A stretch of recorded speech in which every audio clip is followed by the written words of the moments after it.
Now, this is a horror story. I went home for Christmas with my family, and one particular night, my husband had gone out with his friends and peer group for all the things they call drinking and marrying. So I was back home with my 3 children, a girl and 2 boys.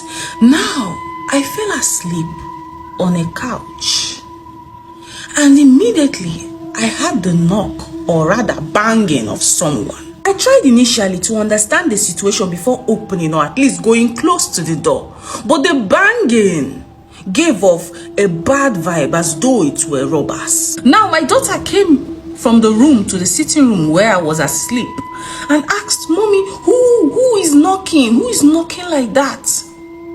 Now this is the funny thing there. When my other boys came in, they couldn't or they didn't hear the knock. That was when I understood that whatever was knocking was not on this realm. Now, I always had the well-understood mindset that my daughter had something with the paranormal, but then again, I am not left out. When it took like few minutes, I summoned up the courage to open the door, and I came out. I looked around. That was when I saw someone going into the bush, and this person going into the bush wore the exact ejirimaram clothes my sister-in-law would wear while she was alive. Now, I was not yet sure of what exactly I just saw, but whoever or whomever was wearing that clothes didn't seem normal to me. I went back into the house and I calmed the children down, and they went back to sleep.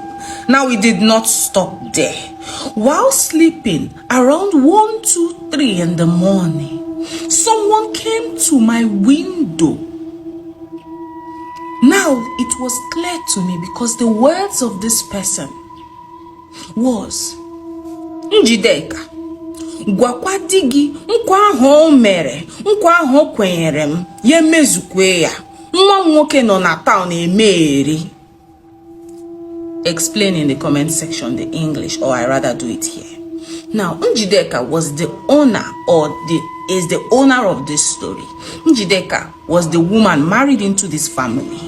Now back to the story. It was now clear to the owner of this story that the person who had been trying to communicate with her was no other than her late sister-in-law. Now, a little backstory on this sister-in-law. This sister-in-law was the person who trained her husband and his other sibling. Before she passed away, she made my husband promise her that he would take her son as his.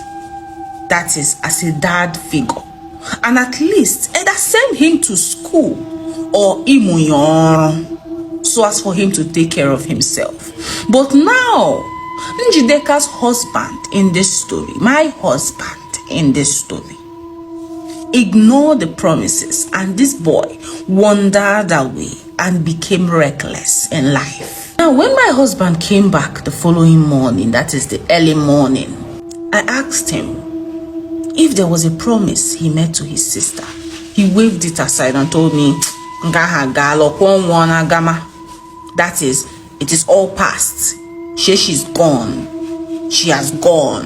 Do you understand that? She's no more. Meaning that every promise had gone down the drain. I would say maybe while he was saying that, the entity or the being or the familiar spirit or whoever it was, the ghost of that woman, had everything. And now, time to go back after Christmas. There was this contract that had been pursuing for years. Now, this contract was finally on his lap, only for 2 days to be awarded the millions in order to carry on with the work.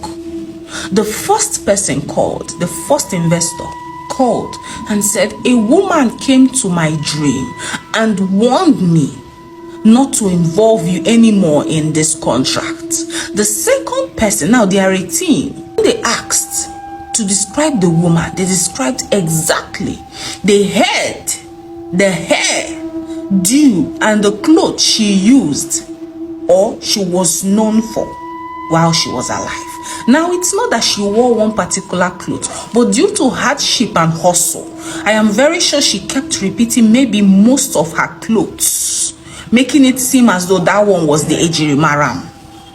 Do you understand? Ejirimara means what you are known for. If you wake up in the morning, maybe you're known for this particular blue singlet, and maybe this short, maybe these joggers, or something. Like if they see you from afar, they can tell it's you. Maybe that was this woman. Some women, they will be like this particular ukwa, that's rapper they used in training their children. Exactly. That was the same thing with this dear Adamai that died.